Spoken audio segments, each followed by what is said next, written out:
Confused buyers don't buy. I'm Tara Ryan here, and today's tip from Tara is about how can we create clarity with our buyers, specifically relating to the lending process, to help them be able to move forward more quickly and without being held back by their own fear, right, and lack of knowledge. Right? Let me give you an example, a story of a client I talked to this week. She had a little bit of a complicated situation, right? So she and her spouse had both applied for the mortgage. The spouse was self-employed and the income was a little spotty, right? On the most recent tax return, income was way less than in the prior year, and declining income can be a little tough for a lender in some cases. Both credit scores were a little lower than they hoped, I would say around 700, and they were hoping to be in the top credit bracket. In addition, they had a home to sell and they want to buy. So how do they line up the timing and how does all that come together? Well, the buyer came to me, having talked to, I believe it was 7 different lenders. By the time she got to me, she was overwhelmed and came with this sense of, I got a lot to talk about. I've got a lot of questions. And she had her list of all these minutely detailed questions, right? But what she was missing was the big picture. And I said, look, are you open to some professional advice? I'd love to share with you what I would do if I was in your situation.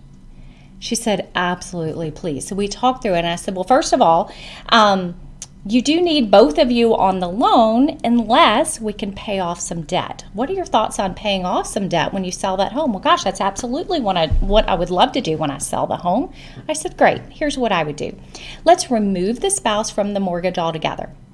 Right? Then we don't have to deal with the declining income and the concern and worry you have about getting the loan approved because of the self-employed trend, right? So we can eliminate that factor and qualify only on your W-2 solid income.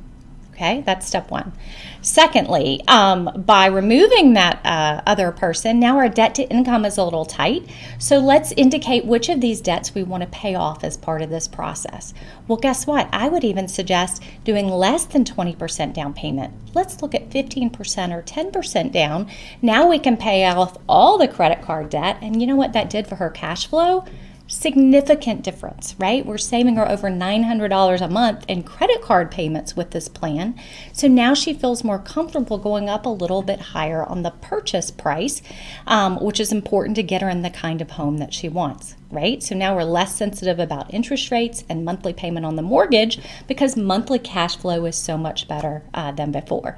Third, I said, the issue is timing. We need your credit score up sooner so that you qualify for the best interest rates. So let's look at doing a loan against your 401k as a short-term way to access some cash.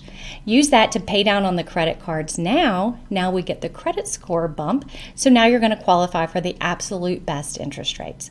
She left that conversation going, wow, thank you. Right?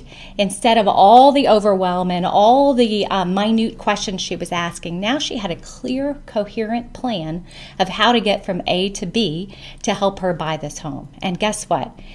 She's no longer confused. She has clarity and she's ready to move forward on the steps. Bottom line, I would like to provide that same sense of clarity for you and especially your clients. Please send them my way, and I would encourage you, think about your own sales process. Are you overwhelming your home buyers with too much extraneous information and too much details? What can you shorten or make more clear in your own sales presentation that might be helpful as well? I would love to help you and your buyers, and any way that I can, please give us a call.